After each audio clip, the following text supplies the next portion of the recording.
Selamat datang channel Trading for Better Life. Selain video ini kami juga mengupload video pada jam 8 malam nanti akan menganalisa satu emiten yang pengendalinya mulai akumulasi di harga bawah.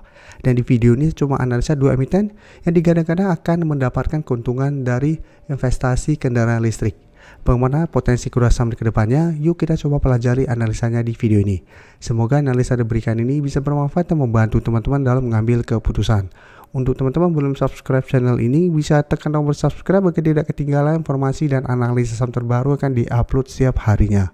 Sebelum saya mulai analisa, kita baca dulu satu artikel berita dengan judul Peluang Emiten Kawasan Industri SSIA dan Kija Tersengat Investasi Kendaraan Listrik.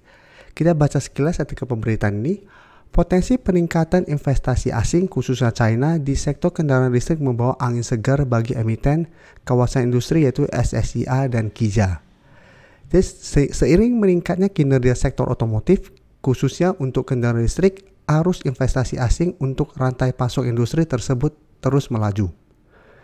Jadi China sendiri pada paruh pertama tahun 2024 tercatat menginvestasikan 3,9 miliar US dollar di Indonesia. Realisasi itu merupakan yang terbesar kedua setelah Singapura. Dan jika kita baca lebih lanjut,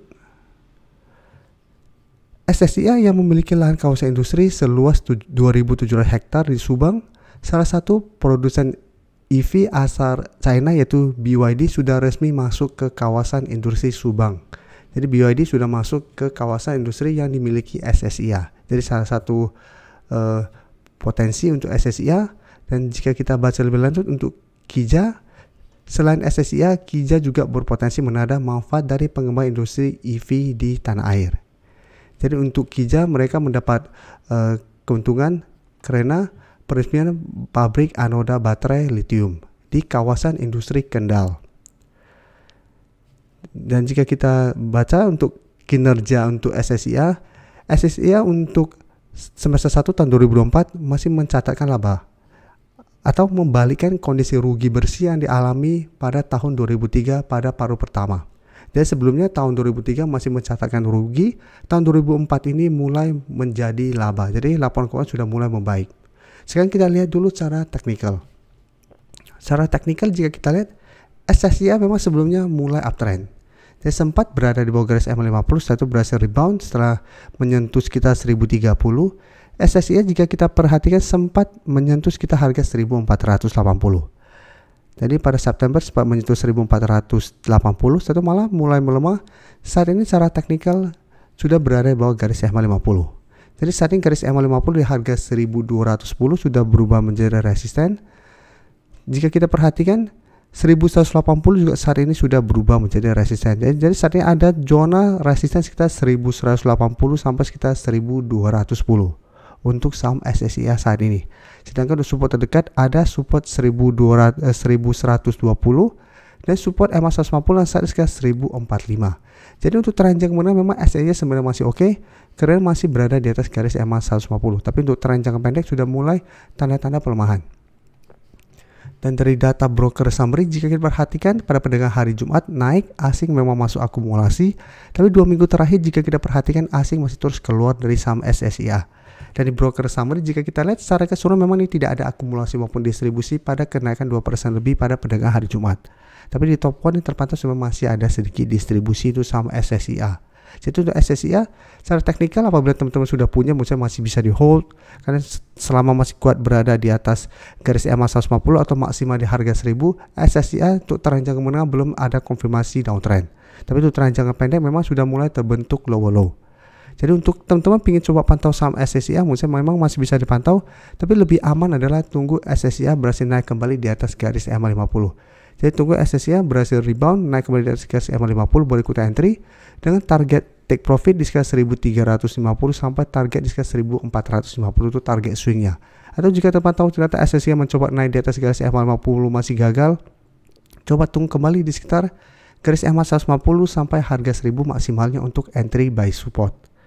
Tapi saat ini paling aman ada wait and see dulu. Sedangkan untuk Kija, jika kita perhatikan cara tren saat ini memang masih oke, masih bergerak tren. Dan beberapa minggu ini memang sideways mencoba untuk naik di atas 190, ini masih belum berhasil break. Dan di atasnya masih ada resisten psikologis di harga 200. Tapi secara candle jika kita perhatikan, Kijang walaupun uptrend, pergerakannya lumayan liar. Jadi beda dengan SSIA, Kijang menurut saya cara teknikal untuk pergerakan harian lebih liar daripada saham SSIA. Dan jika kita perhatikan di sini, support ada sekitar 178 sampai 180, sedangkan resistensi terdekat di 190. Candle hari Jumat tidak begitu oke, walaupun turun 1%, sempat naik tinggi pada perdagangan hari Jumat menyentuh sekitar 196. Sebelumnya juga sempat menyentuh 196 pada tanggal 10 September, tapi tetap saja belum terkonfirmasi break dan kembali melemah. Jadi untuk yang sudah dapat di harga bawah untuk saham Kijang memang saat ini masih bisa di hold, tapi yang ingin coba entry saat ini menurut saya wait and see dulu. Candle hari Jumat tidak begitu oke, dan jika kita perhatikan broker summary untuk perdagangan hari Jumat, asing masih terus masuk akumulasi. Dan pada penurunan 1% ini terpantau ada distribusi. Jadi untuk Kijang secara teknikal masih bisa di hold, tapi untuk entry lebih oke menurut saya adalah coba tunggu kembali di sekitar 178 untuk support terdekat. Lihat apakah minggu depan Kijang masih bisa bertahan. Apabila masih bisa bertahan baru ikut entry. Jika terpantau ternyata minggu depan lanjut turun di bawah garis support 178, lebih oke coba tunggu di sekitar 168 sampai 170 untuk entry di sekitar daerah support garis EMA 50. Sekarang kita coba lihat saham di sektor kawasan industri yang lain. Saham Demas secara pergerakan juga sebenarnya hampir mirip dengan Kijang, pergerakannya lumayan liar juga. Dan jika kita perhatikan secara teknikal saat ini juga Demas sudah kurang oke. Sebelumnya sempat naik di atas garis EMA 50 150, berhasil break, tapi beberapa kali mencoba naik di atas 164 sampai 165, Demas selalu gagal. Dan saat ini sudah turun di bawah garis EMA 50 150. Jadi saat ini garis EMA 150 di 161 dan garis EMA 50 juga sama di 161 sudah berubah menjadi resisten untuk saham Demas. Sedangkan untuk 160 saat ini masih berupa support.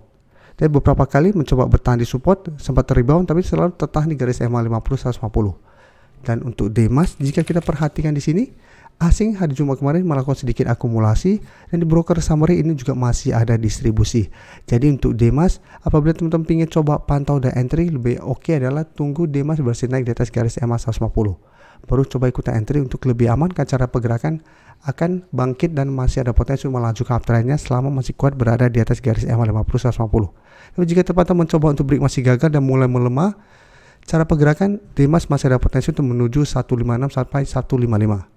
Memang saat ini masih berupa support. Apabila mau coba spekulatif buy di sekitar target harga ini juga sebenarnya memang masih bisa, tapi resiko sangat besar apabila teman-teman entry saham saat ini sudah mulai reversal dari uptrend menuju downtrend. Dan jika kita perhatikan Demas sebelumnya sempat turun di bawah 155 menuju sekitar 146 sampai 145. Jadi apabila terpantau gagal bertahan di garis EMA 150 mulai melemah, maka cara pergerakan Demas akan mulai downtrend. Jadi saya lihat belum menarik untuk entry apabila Demas gagal naik di atas garis EMA 50 150. Terima kasih telah menonton video ini. Like dan share video ini bila bermanfaat bagi teman-teman. Dan support channel ini dengan cara tekan tombol subscribe agar channel ini bisa makin berkembang dan bisa membantu lebih banyak orang lagi. Terima kasih.